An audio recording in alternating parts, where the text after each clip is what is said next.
Manager সাহেব কি সমস্যা কোন তো? শ্রমিকরা কাজ বন্ধ করে দিয়ে বিক্ষোভ করা শুরু করছে কৃষক।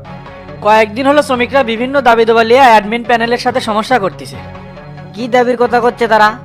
তারা করছে বেতন বেড়ে দেওয়া লিবে আর কোথায় কোথায় শ্রমিক ছাঁটাই করা যাবে না। শ্রমিক ছাঁটাই মানে ঠিক বুঝলাম না। স্যার কারখানার কিছু শ্রমিক ছাঁটাই করছি কারণ কাজের প্রতি তাদের কোনো আন্তরিকতা পায় না, সময় মতো অফিসে উপস্থিত হয় না আর শিপমেন্টে ঝামেলা করছিল, এতে করে বায়ারদের সাথে সমস্যা হচ্ছিল, যার কারণে কিছু শ্রমিক ছাঁটাই করতে আমরা বাধ্য হয়েছি। কোম্পানিতে এত সমস্যা চলেছে আপনি আমাকে জানাননি কৃষক? জানাইনি এই জন্য এলে কোয়ার মতো কিছু না, সামলে লওয়ার মতো ক্ষমতা আছিল তাই কিছু কইনি। এটা আপনি ভুল করলেন। কোম্পানিতে শ্রমিক আর মালিকের সম্পর্ক তৈরি করাই হলো প্রধান বৈশিষ্ট্য। একটা প্রতিষ্ঠানে উন্নয়নের পেছনে শ্রমিকরাই হলো মূল চালিকা শক্তি। সারাদিন কাজ কৃষক বন্ধ থাকলো, এর জবাব দেওয়া লাগবে আপনার। স্যার আমরা পরিস্থিতি সামলে নিয়ে শ্রমিকদের কাজে ফেরানোর চেষ্টা করতেছিলাম কিন্তু পরবর্তীতে তা আমরা পাই নাই। তারপর আপনি ফোন দিছিলাম, লাইনে না পেয়ে টেরা সাহেব বিষয়টা জানাছি। ম্যানেজার সাহেব, আমি শ্রমিকদের সাথে কথা কবার চাই। তার শ্রমিকরা খেপে আছে, আপনি গেলে নানান রকমের সমস্যা হবার পারে। সমস্যা তো মিটেন লাগবে। সারাদিন কারখানার কাজ বন্ধ, এতে করে কত টাকা লস আছে সেই হিসেব কি আপনার আছে? যে পরিস্থিতি দেখিচ্ছি আগামী পরশু থাইল্যান্ডের পার্টির তো মালই সাপ্লাই দিয়ে পারবাম না। আমরা তো প্রতিনিয়তই চেষ্টা করে যাচ্ছি কিন্তু শ্রমিকরাই তো এই সমস্যার মধ্যে ফেলে দিল। ধুর মিয়া, রাখেন আপনার চেষ্টা। কারখানার এত সমস্যা, অফিসে এসে কি লাখ দিয়ে ঘুমেন নাকি মিয়া? মাসে মাসে বেতন কৃষক দেয়, এলে সমস্যা খাড়া করার জন্য নাকি? স্যার আমি বারবার শ্রমিকদের সাথে মিটিং করছি, তাদের একটাই কথা, দাবি দেওয়া না মানলে কাজ বন্ধ থাকবে।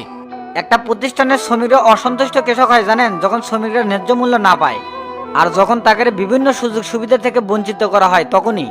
হ্যাঁ স্যার অবশ্যই, কিন্তু আমরা তো শ্রমিকদের ন্যায্য মজুরি আর সুযোগ সুবিধা ঠিকই দিয়ে যাচ্ছি, কিন্তু তারা আরও বেতন বেড়েলার জন্য বিক্ষোভ করছে। ঠিক আছে, এই বিষয়টা নিয়ে আমি তদন্ত করবো। ওস্তাদ আমি শ্রমিকদের সাথে দেখা করছি, তাকে নেতা আপনার সাথে কথা কবার চাই। নেতার সাথে কথা কর কি দরকার, ওই লোকই তো মেন উস্কানি দাতা। এই মিয়া, আপনি চুপ থাকেন। এ টেরা, শ্রমিকদের নেতা খামার রুমে লিয়ে আয়।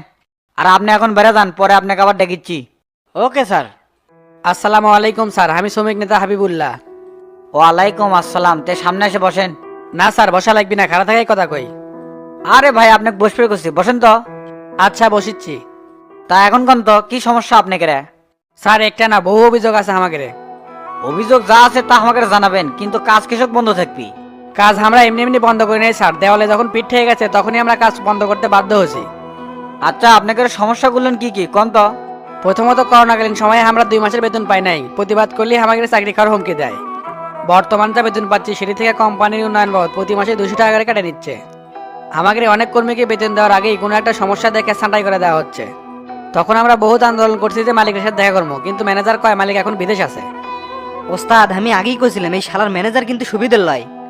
এই টেরা, দেখতেছি এই ম্যানেজার না কোম্পানি ডুবোবি রে। আপনি কি এলে কথা ম্যানেজারে কছিলেন? এল্লা দাবি দেওয়ার কথা গত মাস থেকে আমি ম্যানেজারে করছি, কিন্তু তার একটাই কথা, এলে নাকি সব মালিক পক্ষের হুকুম। স্যার এতদিন আমি কর্মীগিরি সামনে রাখছি কিন্তু কোনো উপায় না দেখে কাজ বন্ধ করতে বাধ্য হয়েছি। দেখেন শ্রমিক নেতা, আপনার সকল তথ্য যদি সঠিক হয় অবশ্যই আপনাকে দাবি দেওয়া মেনে লওয়া হবে। আপনি কর্মীদের এখন কাজে ফিরতে কন। স্যার এতদিন এল্লা কথা কয়ে শান্ত রাখছি, আবার যদি এল্লা কথা কই তাহলে তারা কেমনে কাজে যাবি। ঠিক আছে, আপনি একটু বাইরে যান, বিষয়টা আমি দেখতেছি। আচ্ছা স্যার যাচ্ছি। এই টেরা, ম্যানেজার ভেতরে আসবে কত? আচ্ছা ওস্তাদ আমি এখনই যাই করছি। শালার ম্যানেজার, কাজের প্রতি অবহেলা। আমার খাস আমার পরিস, অন্যের টপে পানি ঢালিস। স্যার আমাকে বলে ডাকছেন? ডাকছি, সামনে এসে বসেন। আচ্ছা স্যার বসিচ্ছি। তো ম্যানেজার সাহেব, করোনাকালীন সময় আমাদের কোম্পানির কাজ কতদিন বন্ধ ছিল? তাও তো স্যার 2 মাসের মতন। মতন কি 2 মাস? এই 2 মাস কি কর্মীকে বেতন দেওয়া ছিল? হ্যাঁ স্যার দেওয়া হয়েছিল। বেতনের হিসেব কি দেখাবার পাবেন? স্যার অল্পিনে না সময় লাগবে। তারপর কর্মীদের বেতন থেকে প্রত্যেক মাসে কোম্পানি উন্নয়ন বাবদ 200 টাকা করে কাটালো হচ্ছিল কৃষক। আমাদের কিছু অস্থায়ী শ্রমিক নিয়োগ দেওয়া ছিল তাদের বেতন দেওয়ার জন্য।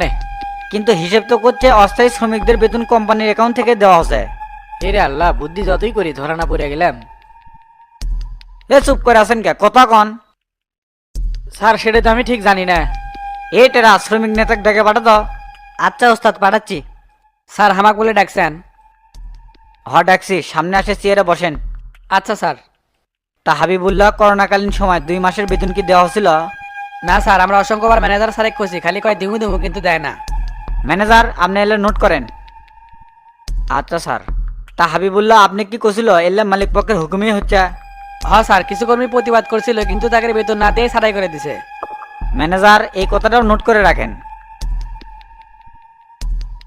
আচ্ছা, প্রত্যেক মাসে আপনাদের বেতন থেকে কয় টাকা করে কেটে লওয়া হচ্ছিল? প্রত্যেক মাসে আমাদের কাছ থেকে 200 টাকা করে কেটে নেওয়া হচ্ছিল। কোম্পানির পক্ষে থেকে আমি আন্তরিকভাবে দুঃখিত। আপনাকে সব দাবি দেওয়া পূরণ করা হবে। আপনি সকলকে একথা জেনে দেন। তা স্যার আমি যে কি কমু আজকে তাকে সকল দাবি দেওয়া মানে না হবে? আজকে আমি সকল হিসেব নিকাশ কর্ম কাল পরশুর মধ্যে আপনারা দাবি দেওয়া পাই দেবেন। আপনাকে অসংখ্য ধন্যবাদ স্যার। অথচ আপনার কথা কওয়া হয়েছিল আপনি নাকি খুব রাগী ও বদমেজাজি মানুষ, কিন্তু নিজের চোখে যা দেখলাম আপনার মতো তো ভালো মানুষই হয় না। আচ্ছা, আমি যে রাগী আর বদমেজাজি মানুষ এই কথা কি ম্যানেজারই কছিল? হ্যাঁ স্যার, ম্যানেজারই কইছিল, আর উনি তো সবকিছু মালিকের উপর চাপাই দিচ্ছিল। শালার বেটা আজকে তো আমার সব গুম্বর ফাঁস করে দিল। আজকে আমার খবর আছে ভাই। আচ্ছা ঠিক আছে, আপনি যান তাহলে, আসলে খবরটা জেনে দেন। ওকে স্যার, আসসালামু আলাইকুম। ওয়ালাইকুম আসসালাম। এই শালা, তুই এখনো বসে আছিস কেসব? ওটেক। স্যার স্যার উঠিচ্ছি স্যার। এই তুই যে মাসে মাসে বেতন দিচ্ছি আমার কোম্পানি ডুবানোর জন্য, এই এক বছরে তুই কত টাকা পকেটে ঢুকেছো?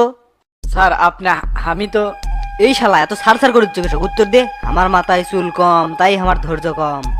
এই টেরা, এই শালা অন্য রুমে লিয়ে যায় বান্ধে থেকে বানা, আর পই পই করে সব টাকার হিসেব লুবো। আজকে ওই শালা সব টাকা দিয়ে যাওয়া লাগবি।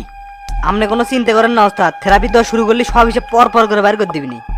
স্যার আমার ক্ষমা করে দেন স্যার, আমার ভুলে গেছে স্যার। এই মাদারি এত মেয়া মেয়া করে চোখে চলেক। এই দুনিয়াত কাক বিশ্বাস কর্ম, সব শালাই 2 নাম্বার, সুযোগ বুঝে স্বার্থ হাসিল করে। এই শালা ম্যানেজার যে ইনকে একটা বাস দিবে আমি তো স্বপ্নেও কল্পনা করিনি। খালি ক আগের দিন নাই, না হলে তোকে এটি কুয়ে একবার ভাস করাল দিলামনি, মাথা কলে গরম হয়ে যাচ্ছে। ভাইজান সবই তো শুনলেন। হ্যাঁ সবই তো শুনলাম, তাই বলে ইনকে দেখে শুনে একটা সন্ত্রাসীর সাথে বিয়ে দেওয়া লাগবে? শামসু ভালো হয়ে গেছে, এখন তো সে এই এলাকার চেয়ারম্যান, এই ইউনিয়নের অনেক উন্নয়ন কাজ করিচ্ছে। না রে রূপার মা, তুই এই কথাটা যতই কোস আমি এই কথাটা মানবে পারলাম না। গডফাদার মাফিয়ারা ভবিষ্যতে জনপ্রতিনিধি হয় নিজেকে ভালো মানুষ হিসেবে প্রমাণ করার জন্য, কিন্তু এটাই তাদের আয়নাবাজি। না ভাইজান, শামসুক আমি তো ভুল বুঝছুনু, কিন্তু আমার ধারণা ভুল সেটা আমি বুঝে পাছি। আর রূপার জেঠো এলাকার এমপিও এটাতে রাজি আছে। বিয়ে শাদীর ব্যাপার এত কি সহজ মনে করছো? হামাকাল্লা যাচাই বাছাই করার জন্য কয়েকদিন সময় দে, তারপরে সিদ্ধান্তে দাসমনি। ঠিক আছে, আপনি গ্রামে ঘুরেন, দেখেন, যাচাই বাছাই করেন, তারপর সিদ্ধান্ত নিব। এখন টেবিলে খাবার দিছি, আসেন। আচ্ছা চলে, আমারও খুব খিদা লাগছে।